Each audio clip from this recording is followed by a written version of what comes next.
Carmagnole. La Carmagnole is the title of a French song created and made popular during the French Revolution, accompanied by a wild dance of the same name that may have also been brought into France by the Piedmontese. It was first sung in August 1792 and was successively added to during the revolutionary events of 1830, 1848, 1863-64, and 1882-83. The authors are not known. The title refers to the short jacket worn by working-class militant sans-culottes, adopted from the Piedmontese peasant costume named for the town of Carmagnola. It sarcastically sings of the triumphs over the Queen of France, Marie Antoinette Madame Veto, King Louis XVI Monsieur Veto, and the French monarchists in general. History. There are varied accounts of the song and where it was sung. It was mainly a rallying cry or entertainment for revolutionaries. It was also used to insult opponents of the French Revolution. A popular punishment was to make anti-revolutionaries sing and dance the Carmagnole, which could be done to marquises, dames, princes, monks, bishops, archbishops, cardinals, and the like. La Carmagnole has also been documented as a battle cry. At the Battle of Jemappes on 6 November 1792 it is written that the sans-culottes in the army rushed the enemy singing La Marseillaise and La Carmagnole. It was a great Republican victory, and all of Belgium fell to the revolutionary armies. When not sung during an actual battle, the Carmagnole was often sung after political or military victories.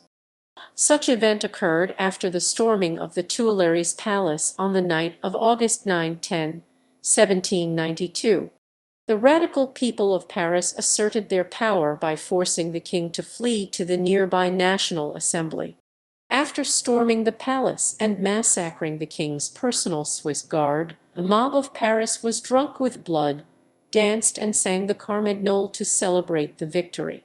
The song was also more generally associated with grassroots popular displays, such as festivals or the planting of liberty trees. It was common to include public singing at these symbolic events, and over the course of the Revolution some 60,000 liberty trees were planted, giving the people many opportunities to sing. Importance. Song was a very important means of expression in France during the Revolution. The Marseillaise, which has since become the French national anthem, was written during this period. It has been written that Frenchmen took pride in their habit of singing and regarded it as one source of their success. In France, heroism was linked to gaiety. In the preface to the Chansonnière de la République there are questions that the French Republic poses to the world. What will they say when they hear on the battlefields of the Republicans these patriotic refrains, which precede and follow the most bloody combats? La Carmagnole, and revolutionary song in general, was viewed as an important part of the new French Republic, and of being a Frenchman. La Carmagnole was particularly popular because, like the song Ca ira, it'll do, everything will be okay, it contained simple lyrics that illiterate people could easily learn and understand, and therefore participate in singing. Literary references. The Carmagnole is mentioned in A Tale of Two Cities by Charles Dickens, The Scarlet Pimpernel by Baroness Orczy, and plays an important role in The Song at the Scaffold, a book written by Gertrude von Lefort.